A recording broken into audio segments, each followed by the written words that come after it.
বাংলায় একটা প্রবাদ আছে, যত হাসি তত কান্না, বলে গেছেন রামসন্না। কেন ভাই রামসন্না, কি এত সমস্যা আপনার? কেন এত জলে মানুষের হাসি খুশিতে? ছোটবেলায় যখনই হাসতাম তখনই কেউ না কেউ এই কথাটা বলে, এই প্রবাদটা বলে বাধা দিত যে এত হাসো না, এত হাসো না, পরে দুঃখ আসবে, এত হাসতে নাই। কেন ভাই, কেন খুশি থাকতে পারবো না, কেন হাসি থাকতে পারবো না? কে তুমি ভাই রামসন্না? বাংলা কুসংস্কার পার্ট 1। পায়ের নিচে তিল থাকলে বিদেশে যাবি। তোর পায়ের নিচে তিল আছে নাকি? দেখ দেখ। জোড়া কলা খাইতে হয় না, জোড়া কলা খাইলে যমজ বাচ্চা হয়। পরীক্ষা দিতে যাওয়ার আগে কিন্তু ডিম খাইস না কলাম, ডিম খাইলে কিন্তু গোল্লা পাবি। এই এই রাতের বেলা নখ কাটস কি? নখ কাটলে কুফা লাগে, অলক্ষী হয় ঘরের ভিতর। আপনি আমাকে রুমাল দিতেছেন কেন? রুমাল দিলে যে ঝগড়া লাগে এটা আপনি জানেন না?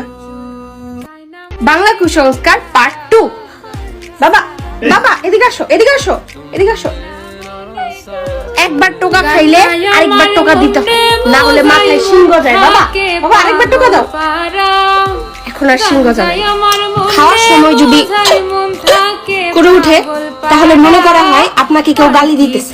ঘর থেকে বের হইতেছি, পিছন থেকে শুধু ডাকে। এটা জানে না যে পিছন থেকে ডাকা কত অলক্ষী, অশুভ হয়। হাতের মধ্যে বালা চুরি না পড়লে স্বামীর অমঙ্গল হয়। আজকে কতটা বছর ধরে ট্রাই করতেছি, হয় না। মেয়েরা যদি নাকে নাক ফুল না পড়ে তাহলে স্বামী বেশি দিন বাঁচেন। আমার নাকে ফুটাই নাই,